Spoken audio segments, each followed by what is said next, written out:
Hello, whisperers. Welcome to the channel.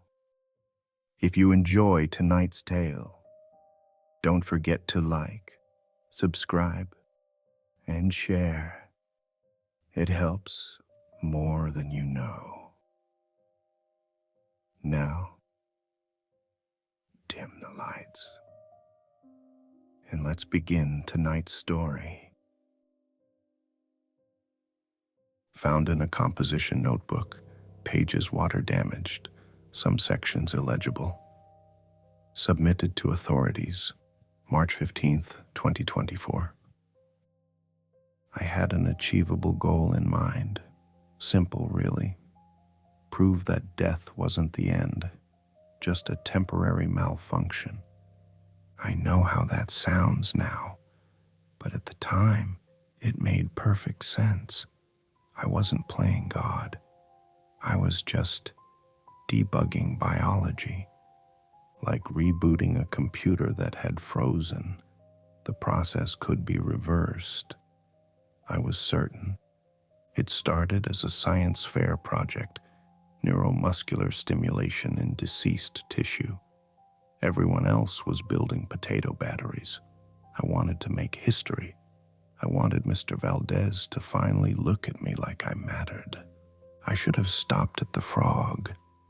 But when you're 17 and convinced you're smarter than everyone who ever lived, ambition doesn't have a brake pedal. The body came from Morrow Hill Cemetery, Section D, Row 7. Recent burial. No vault, just a casket and 6 feet of loose soil. I told myself it wasn't stealing. He was done with it. Marcus Chen, age 19, car accident, closed casket service. I'd read the obituary 3 times. His family had already said goodbye. I went on a Wednesday, 2 a.m., parents out of town for Dad's conference. I'd practiced the route twice. No streetlights past the back fence. The ground was softer than I expected, still settling. The smell hit me when the shovel broke through, not rotting exactly, but wrong. Sweet and chemical and old meat left in a hot car. I vomited twice, kept digging. He was lighter than I expected. The funeral home had done good work.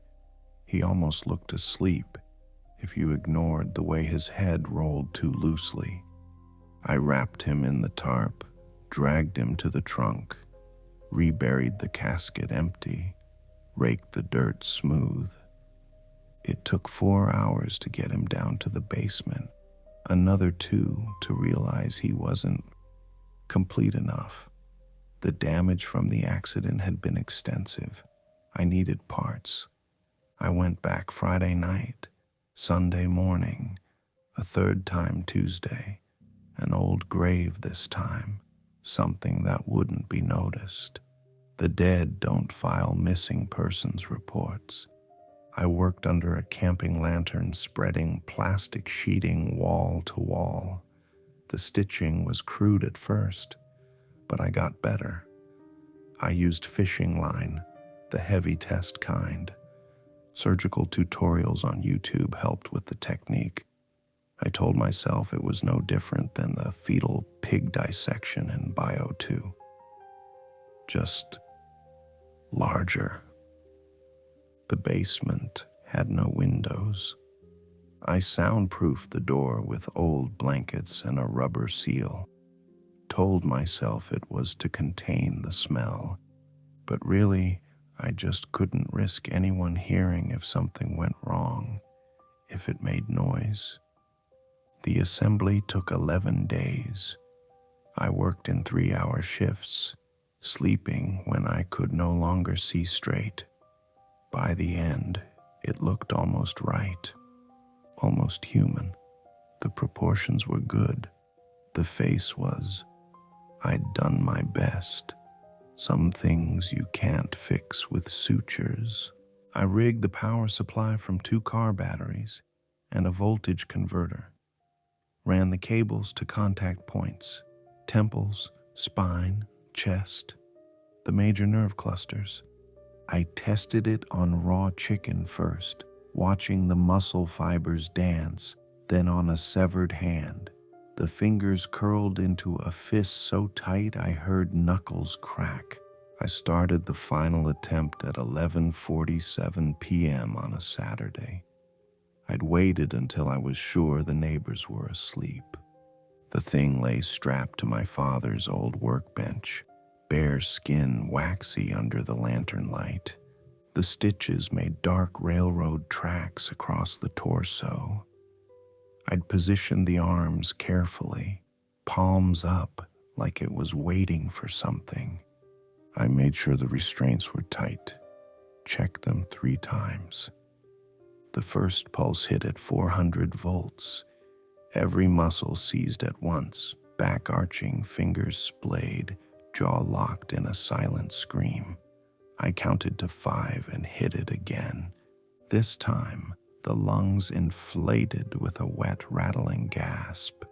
Reflex, I told myself, just the diaphragm contracting.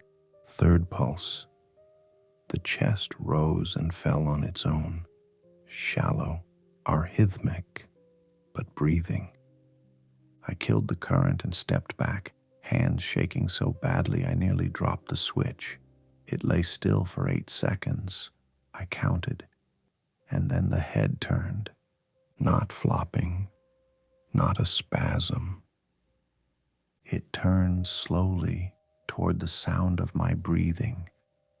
The left eye was still clouded, milky with decay, but the right one, Marcus Chen's right eye, focused, the pupil contracted in the lamplight. It saw me. I couldn't move, couldn't breathe. The thing's mouth opened, jaw working soundlessly, and a thin line of fluid ran from the corner of its lips. Its hand twitched against the restraint, fingers scraping metal in a rhythm that almost sounded deliberate. Tap, tap, tap. Then it stopped breathing. Just stopped. I waited, counting my own heartbeats. 90 seconds passed. Nothing. I leaned closer, checking for a pulse I knew wouldn't be there. And that's when I smelled it. Not decay, but something sharper. Ozone. Burned hair. I was reaching for the light when I heard it exhale. Long, wet, deliberate. I spun around. The thing hadn't moved. Its chest wasn't rising, but I'd heard it, right behind me, close enough to feel on the back of my neck. The lantern flickered. In that half-second of darkness, I swear I heard it whisper. Not words, just the shape of words. The idea of a voice that had forgotten how to work. When the light steadied, the thing's head had turned again.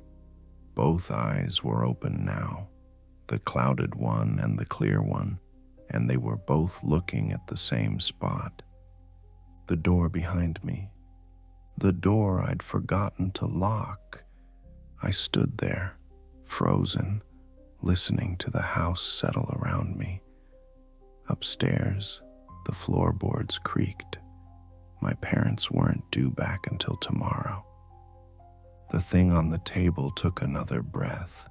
This time I heard it shape a sound. Why? I ran for the stairs. Behind me, I heard the restraints creak. Journal entry continues on next page, handwriting increasingly erratic. I didn't make it upstairs. My foot hit the bottom step and I heard it, the wet, rattling gasp from behind me. I spun around, nearly falling, and saw the thing sitting upright on the floor where it had collapsed. Not lying down, sitting. Its back was against the workbench, head lolling forward, arms limp at its sides.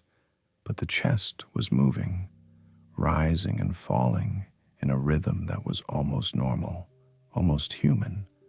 I should have run, should have locked the door and never looked back. But I couldn't move. I just stood there, watching it breathe, and the only thought in my head was, it's learning. The clouded eye had cleared.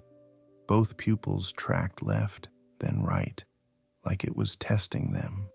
The fingers on its right hand flexed, slowly, deliberately, one at a time. Pinky, ring, middle, index, thumb. It was practicing. Stop, I whispered. My voice came out broken. Please stop. The head lifted, both eyes fixed on me with sudden, terrible focus. Its mouth opened, jaw working soundlessly, tongue pressing against teeth that didn't quite line up. It was trying to speak. What came out wasn't words, just air-shaped wrong, syllables that had no language, but I understood what it meant. Why? My legs gave out. I sat down hard on the stairs, still gripping the railing, and for a long moment, we just stared at each other. Creator and creation, both of us trying to understand what the other was. Then it stood up. The movement was wrong, too fast, too coordinated for something that shouldn't be able to move at all. It swayed once, caught itself against the table, and took a step forward. The bare foot hit concrete with a wet slap. I scrambled backward up the stairs, hitting my spine against each step. It followed, not rushing, not attacking, just following. Stay back, I shouted. I'm warning you. It tilted its head exactly the way I'd seen Marcus Chen do in a video his parents posted. A gesture of confusion, of hurt. That's when I heard the front door open upstairs. Hello, sweetheart. My mother's voice, tired and confused. We got back early. The conference was canceled. Why are all the lights on? No. Mom, I screamed. Don't come down here. Don't. But she was already on the stairs behind me. I heard her gasp, heard my father say something sharp and afraid. I turned to see them both frozen at the top of the basement doorway, staring past me at the thing climbing toward them. My father moved first. He shoved my mother back and grabbed for the door, trying to slam it shut. But the creature was faster than it should have been. It surged up the remaining stairs with a speed that defied its broken gait and hit the door with its full weight. The door exploded inward. My father went down hard. I heard his head crack against the kitchen tile. My mother screamed. The thing turned toward the sound, not like a predator, more like a lost child seeking comfort. It reached for her with both hands, fingers trembling, and made that sound again. That broken attempt at speech. She backed away. It followed. Mom, run. I was climbing over my father, trying to reach her, but she'd already hit the counter. Nowhere left to go. The creature grabbed her shoulders, not violently, almost gently. It pulled her close, and for one horrible second I thought it was going to embrace her. Then I saw what it was really doing. It was listening. Its head pressed against her chest, ear to her heart. Its breathing synchronized with hers, matching her terrified rhythm beat for beat. And I realized with sudden, stomach-turning clarity what it wanted. It was trying to remember how to be alive. My mother's scream became something else then, something wordless and primal. She shoved it away with strength born of pure terror, and the creature stumbled back, confused, hurt. Its hands reached out again, and my father's baseball bat came down on its skull. Once, twice, 3 times. The sound was wet and final. The thing dropped, limbs splaying across the kitchen floor. Dark fluid pooled beneath its head. My father stood there, chest heaving, bat still raised. My mother was sobbing against the counter. I couldn't move, couldn't think. We all stared at the body, waiting for it to move again. It didn't. What? My father's voice broke. What the fuck is that? I opened my mouth, closed it. What could I possibly say? My mother saw my face, saw the guilt, the recognition. "Oh my God," she whispered. "What did you do?" Before I could answer, my father grabbed my arm, hard enough to bruise. "Basement, now." We went down together, all 3 of us, my father keeping himself between us and the thing upstairs. He saw the table, the batteries, the plastic sheeting, the smell. He didn't say anything for a long time. Finally, "How many?" "What? How many bodies did you take?" I couldn't look at him. 3, parts from 3. My mother made a sound like she'd been punched. "We have to call the police," my father said.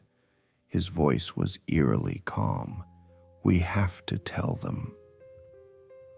The lights went out, all of them. The house plunged into absolute darkness. For a moment, the only sound was our breathing. Then, from upstairs, we heard it. Tap, tap, tap.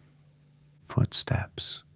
Slow, deliberate, moving across the kitchen floor. "You said you killed it," I whispered. My father's hand tightened on the bat. "I did." Tap, tap, tap, getting closer, coming toward the basement door. My mother grabbed my hand, her fingers ice cold. We backed away from the stairs, deeper into the basement, until we hit the far wall. My father positioned himself in front of us, bat raised. The footsteps stopped at the top of the stairs. In the darkness, I heard it breathing, that same wet, rattling sound, but different now, stronger, more purposeful. A voice came out of the black, still broken, still wrong, but undeniably trying to form words. "Why did you break me?" My father swung at the sound. The bat hit empty air. The lights flickered back on. The creature stood at the stairs directly in front of us. Its head was caved in on one side, skull fragments visible through torn skin. One eye hung loose, but it was standing. It was looking at us, at me.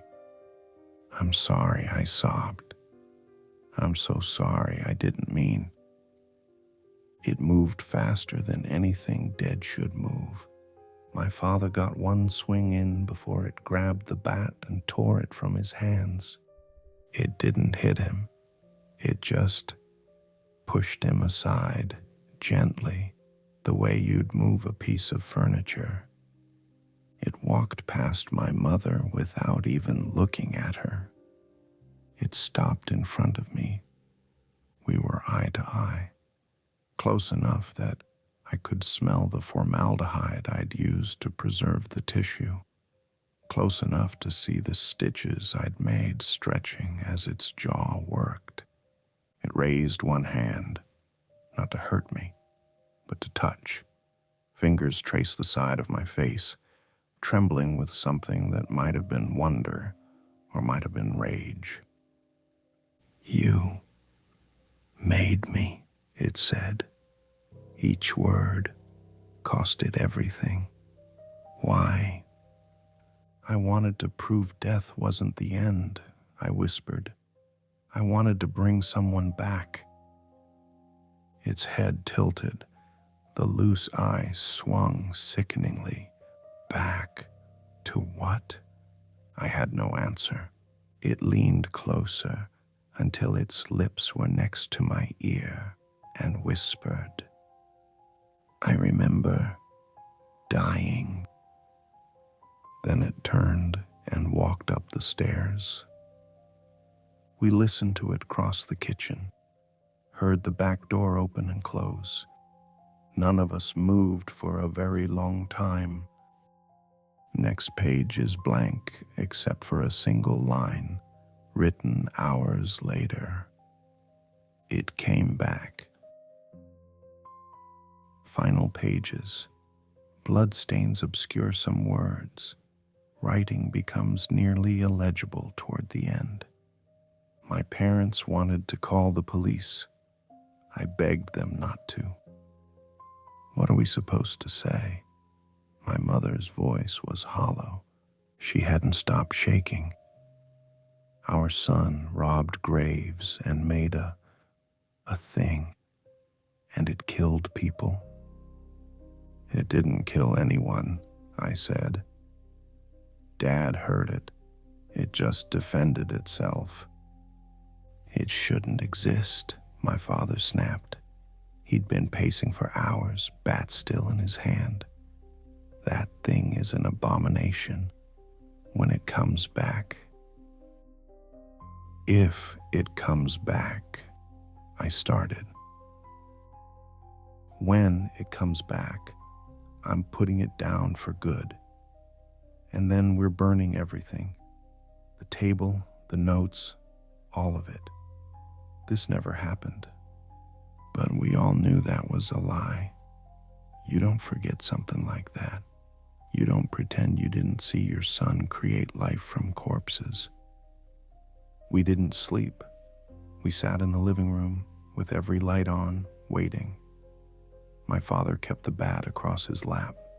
My mother clutched her phone, but never dialed. I stared at the back door. It came back at 4:17 a.m. We heard it before we saw it. That slow, uneven gait crossing the back porch. The doorknob turned. The door opened. It stood in the doorway, illuminated by the porch light. It had changed. The wound on its head had stopped bleeding, but the skull was still visible, white bone gleaming through torn flesh. It had found clothes somewhere, pants that didn't fit, and a jacket 3 sizes too big. It looked almost human in the half-light. Almost. It saw us sitting there and stopped. Its head tilted in that familiar gesture of confusion. "Leave," my father said. His voice shook. "Get out of my house." The creature didn't move. Its eyes, both functional now, though one was bloodshot and wrong, focused on me. "Why?" it said, clearer this time, easier. "Why did you make me?" "I told you." "Why?" Louder, angrier. It took a step inside, and I saw something in its expression I hadn't seen before. Not confusion, not curiosity. Rage. "You pulled me out," it said, words tumbling faster now, like it was remembering how to speak with each syllable. I was gone. I was done. and you dragged me back. I'm sorry, I whispered. Sorry? It laughed, a horrible broken sound. I remember dying. I remember the car, the glass, my mother screaming my name. I remember bleeding out on the highway while some stranger held my hand and told me it would be okay. Marcus Chen. It remembered being Marcus Chen. I remember the dark. It continued, voice cracking. I remember the peace. And then I woke up. But I wasn't me anymore. This body, it gestured at itself with shaking hands. It's wrong. Nothing fits. Nothing works right. I can feel where you stitched me together. I can feel the dead parts. My mother was crying silently. I didn't know, I said. I didn't know you'd remember. You didn't care. It moved closer, and my father stood, raising the bat. The creature ignored him. You wanted to prove you were smart. You wanted to be special, so you made me a science project. That's enough, my father said. Get away from my son. The creature's eyes flicked to him. Your son? Your son may as well have murdered me, murdered 3 people. We're all in here. It tapped its chest. We all remember. We all want to know why. The temperature in the room seemed to drop. The creature nodded slowly. Marcus, Elena, Jacob. 3 bodies, 1 thing. It looked down at its hands. Sometimes I can feel them fighting. They all want control. They all want to be whole again. It raised its eyes to mine, and I saw something terrible there. Not just rage, understanding. You want to know what it's like? It asked softly. To be pieces of the dead, forced to pretend you're alive. It moved so fast, we didn't have time to react. It grabbed my wrist, its grip cold and impossibly strong, and pulled me toward the basement. No. My father swung the bat. It connected with the creature's back with a wet crack. The creature barely flinched. It dragged me down the stairs while my parents screamed behind us. In the basement, it threw me toward the table. I hit it hard, vision going white for a moment. When I could see again, the creature was standing over me, and it had found something. My notes, the ones I thought I'd burned. A few pages stuffed behind the water heater that I'd missed. It held them up with shaking hands.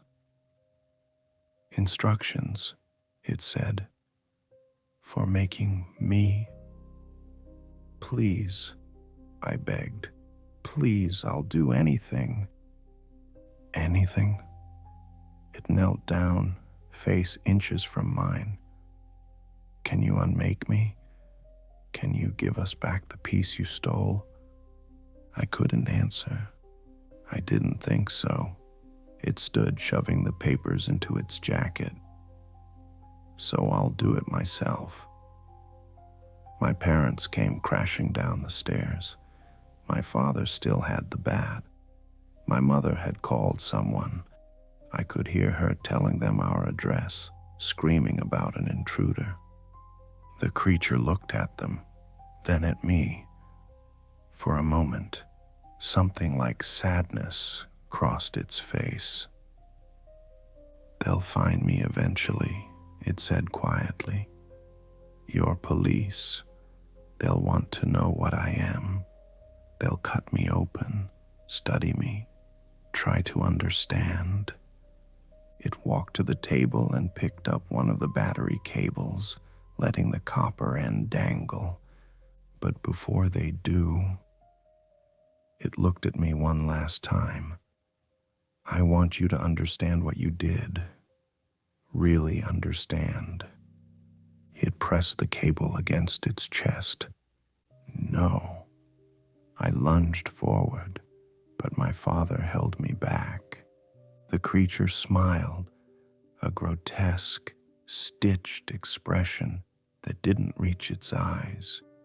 You wanted to create life, it said. So let me show you what life feels like when it doesn't want to live. It hit the switch. The current arced through its body, and it screamed. Not one voice, but three, overlapping in horrible harmony. Marcus, Elena, Jacob, all of them crying out at once. The lights in the house went dark. Somewhere upstairs, my mother was still screaming into the phone. My father was shouting, trying to pull me back toward the stairs, but I couldn't move.